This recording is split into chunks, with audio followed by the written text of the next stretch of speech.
Perth వేదికగా Australia India జట్ల మధ్య మొదలైన మొదటి టెస్ట్ మ్యాచ్ మొదటి రోజే రసవత్రంగా మారింది. ఎవరూ ఊహించిన విధంగా పెర్త్లో ఫాస్ట్ బౌలర్లు ఒక రేంజ్లో రెచ్చిపోయి బ్యాటర్లకు చెమటలు పట్టించారు. సాధారణంగా ఈ వేదికలో 456 పరుగులు అనేది మొదటి ఇన్నింగ్స్లో యావరేజ్ స్కోర్. అటువంటిది టెస్ట్ మ్యాచ్ కోసం పిచ్ స్వరూపాన్ని మార్చేయడంతో బ్యాట్స్మెన్కు బౌలర్లు ముప్పుతిప్పలు పెట్టి 3 చెరువుల నీళ్లు తాగించారు. ఫాస్ట్ బౌలర్ల దెబ్బకు బ్యాట్స్మెన్ బంతిని టచ్ చేయాలంటేనే వణికిపోయారంటే అతిశయోక్తి కాదు. మొదటి 2 సెషన్లలో ఆస్ట్రేలియా ఫాస్ట్ బౌలర్లను చూసి భారత ఆటగాళ్లతో పాటు అభిమానులు కూడా బెంబేలెత్తిపోయారు. ఈ టెస్ట్ మ్యాచ్ కూడా సంతర్పయామి అని అనుకున్నారు. కానీ ఊహించని విధంగా 3వ సెషన్లో భారత ఫాస్ట్ బౌలర్లు అసాధారణ బౌలింగ్తో విజృంభించి విశ్వరూపం చూపిస్తూ ఆస్ట్రేలియా బ్యాట్స్మెన్ గుండెల్లో రైలు పరిగెత్తించారు. బుమ్రాతో మొదలుపెట్టి హర్షిత్ రాణా వరకు నిప్పులు చెరిగే బంతులు విసురుతుంటే ఆస్ట్రేలియా బ్యాట్స్మెన్ అగమ్యగోచరంగా బిక్కుబిక్కుమంటూ ఒక్కొక్కరిగా పెవిలియన్కు క్యూ కట్టారు. దీనిని బట్టి మన ఫాస్ట్ బౌలింగ్ విభాగం ఎంత పటిష్టంగా ఉందో అర్థం చేసుకోవచ్చు. ఈ మ్యాచ్లో తెలుగు ఆటగాడు నితీష్ రెడ్డి అరంగేట్ర మ్యాచ్లోనే 41 పరుగులు చేసి టీమిండియా తరపున టాప్ స్కోరర్గా నిలిచి అబ్బురపరిచాడు. ఇక బుమ్రా అసాధారణ బౌలింగ్తో ఆస్ట్రేలియా నడ్డి విరిచాడు. బుమ్రా బౌలింగ్ చేస్తుంటే ఆ బుల్లెట్ బంతులను అడ్డుకోవడానికి ఆస్ట్రేలియా బ్యాటర్లకు గుండె ధైర్యం సరిపోలేదు. ఈ మ్యాచ్లో కెప్టెన్గా జట్టును ముందుండి నడిపించిన బుమ్రా బౌలర్గా ఒక అసాధారణ రికార్డును దక్కించుకున్నాడు. టెస్ట్ క్రికెట్ చరిత్రలో గత 100 ఏళ్లలో 150 కంటే ఎక్కువ వికెట్లు తీసిన బౌలర్ల జాబితాలో అత్యుత్తమ బౌలింగ్ యావరేజ్ కలిగిన బౌలర్గా బుమ్రా నిలిచాడు. 20.3 సగటుతో మొదటి స్థానాన్ని దక్కించుకున్నాడు. ఈ మధ్యకాలంలో టీమిండియా స్వదేశంలో విపరీతమైన స్పిన్ పిచ్లను తయారు చేయించి ఎలా ఆ గోతిలో బొక్కబోర్లా పడిందో మనం చూసాం. ఇప్పుడు ఆస్ట్రేలియా కూడా విపరీతమైన ఫాస్ట్ బౌలింగ్ పిచ్లను తయారు చేయించి ఇండియాను ఇబ్బంది పెట్టాలని అనుకుని అదే ఫాస్ట్ బౌలింగ్ గోతిలో తనే పడి విలవిల్లాడుతోంది. కర్మ హిట్స్ బ్యాక్ అంటే ఇదేనేమో అని అభిమానులు సెటైర్లు విసురుతున్నారు. ఈ మ్యాచ్లో కోహ్లీ తక్కువ స్కోర్కే అవుట్ అవడమే కాకుండా ఒక క్యాచ్ను నేలపాలు చేయడం, స్లిప్లో మిస్ఫీల్డ్ కారణంగా బంతి బౌండరీకి వెళ్లడం అభిమానులకు ఏమాత్రం నచ్చలేదు. కోహ్లీ రాబోయే మ్యాచ్ల్లో ఒత్తిడిని అధిగమించి మరింత పుంజుకోవాలని అభిమానులు ఆశిస్తున్నారు. ఈ మ్యాచ్లో కొన్ని అరుదైన రికార్డులు నమోదయ్యాయి. ఈ టెస్ట్ మ్యాచ్లో మొదటి రోజే ఫాస్ట్ బౌలర్లు 17 వికెట్లను పడగొట్టారు. ఆస్ట్రేలియా గడ్డపై 1952లో జరిగిన టెస్ట్ మ్యాచ్లో మొదటి రోజే 16 వికెట్లు పడ్డాయి. ఆ చరిత్రను తిరగరాస్తూ సరికొత్త రికార్డు నెలకొల్పుతూ సరిగ్గా 72 ఏళ్ల తర్వాత ఈ టెస్ట్ మ్యాచ్లో మొదటి రోజే 17 వికెట్లు పడ్డం జరిగింది. అదే సమయంలో ఆస్ట్రేలియా జట్టు 40 పరుగుల్లోపే 5 వికెట్లను కోల్పోవడం ఆ దేశ క్రికెట్ చరిత్రలో ఇది 3వసారి. గతంలో 1980లో ఒకసారి జరగ్గా 2016లో దక్షిణాఫ్రికాపై కూడా ఆస్ట్రేలియా 17 పరుగులకే 5 వికెట్లను కోల్పోయింది. ఈ మ్యాచ్ హైలైట్స్ విషయానికొస్తే టాస్ గెలిచిన భారత జట్టు మొదట బ్యాటింగ్ చేయాలని నిశ్చయించుకుంది.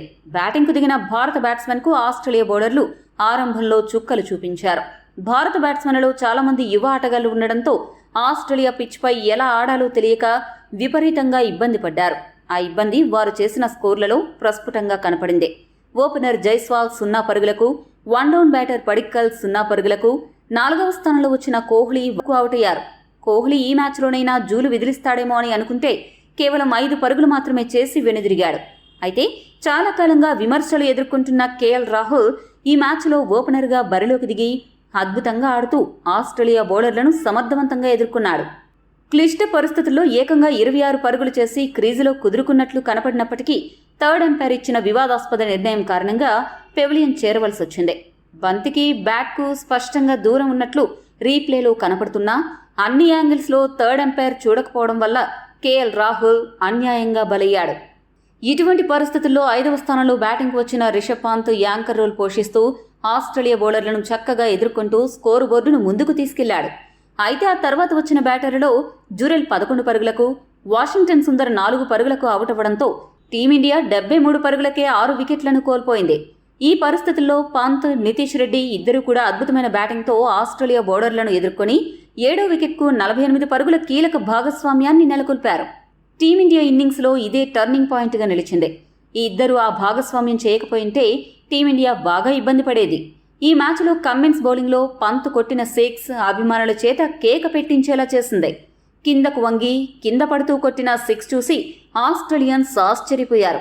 అలా పంత్ అలరిస్తూ 37 పరుగుల వద్ద అవుట్ అయ్యాడు. నితీష్ రెడ్డి మాత్రం చివరి వరకు క్రీజులో ఉండి 41 పరుగులు చేసి టాప్ స్కోరర్గా ఇండియా తరపున నిలిచి 10వ వికెట్గా అవుట్ అయ్యాడు. మిగిలిన టైలెండర్ బ్యాట్స్మెన్లలో హర్షిత్ రాణా 7 పరుగులు, బుమ్రా 8 పరుగులు చేయడంతో భారత్ జట్టు 150 పరుగుల వద్ద ఆలౌట్ అయింది. ఆస్ట్రేలియా బౌలర్స్లో హజల్వుడ్ 4 వికెట్లు, కమిన్స్, స్టార్క్, మార్ష్ ఒక్కొక్కరు 2 వికెట్లు దక్కించుకున్నారు. ఇక తర్వాత మొదటి ఇన్నింగ్స్ ప్రారంభించిన ఆస్ట్రేలియా ఈ లక్ష్యాన్ని సులభంగా ఊదేస్తుంది అని అనుకుంటే విశ్లేషకుల అంచనాలను, ఆస్ట్రేలియా ఆశలను, అంచనాలను తలకిందులు చేస్తూ టీమిండియా బౌలర్లు సరికొత్త అధ్యాయానికి తెరలేపారు. అందరూ అనుకున్నట్లే బుమ్రా ఆసీస్ కొంప ముంచాడు. మొదటి ఓవర్ నుండే బుమ్రా ఫైర్ చూపిస్తూ మెరుపుల్లాంటి బంతులతో బౌలింగ్ మొదలుపెట్టాడు. ఆ దూకుడు దెబ్బకు ఆస్ట్రేలియా 19 పరుగులకే 3 వికెట్లను కోల్పోయింది. ఓపెనర్ మ్యాక్స్వీని 10 పరుగులకు, మరో ఓపెనర్ ఉస్మాన్ ఖవాజాను 8 పరుగులకు, స్టీవ్ స్మిత్ను 0 పరుగులకు బుమ్రా అవుట్ చేశాడు. ఈ షాక్ నుండి తేరుకోకముందే ట్రావిస్ హెడ్ను హర్షిత్ రాణా 11 పరుగుల వద్ద క్లీన్ బౌల్ చేశాడు. ఆ తర్వాత మిచ్చెల్ మార్ష్ను 6 పరుగులకు, లబుషేన్ను 2 పరుగులకు సిరాజ్ అవుట్ చేయడంతో మ్యాచ్ ఒక్కసారిగా మలుపు తిరిగింది. టైలెండర్లో బాగా ఆడతాడు అన్న పేరున్న కమ్మిన్స్ను బుమ్రా 3 పరుగులకు అవుట్ చేశాడు. అలా ఆస్ట్రేలియా బ్యాటింగ్ ఆర్డర్ మొత్తం పేక మేడలా కుప్పకూలింది. మొదటి రోజు ఆట ముగిసే సమయానికి ఆస్ట్రేలియా జట్టు 7 వికెట్లు నష్టపోయి 67 పరుగులు చేసింది. అలెక్స్ క్యారీ 19 పరుగులతో, మిచెల్ స్టార్క్ 6 పరుగులతో క్రీజులో ఉన్నారు. టీమిండియా బౌలర్లు గనక రెండవ రోజు మొదటి సెషన్లో పరిస్థితులు ఉపయోగించుకుని ఆస్ట్రేలియాను 100 పరుగుల్లోపే ఆలౌట్ చేసి అదే సమయంలో టీమిండియా తమ రెండవ ఇన్నింగ్స్లో కనీసం అంటే 250 పరుగుల ఆధిక్యాన్ని గనక సాధించగలిగితే గెలిచే అవకాశాలు ఎక్కువగా ఉంటాయి. మరి మన ఆటగాళ్లు ఏం చేస్తారో చూడాలి. ఈ వీడియో మీకు నచ్చితే లైక్, షేర్, కామెంట్ చేయండి. మరిన్ని స్పోర్ట్స్ అప్డేట్స్ కోసం మా ఛానల్ను సబ్స్క్రైబ్ చేసుకోండి.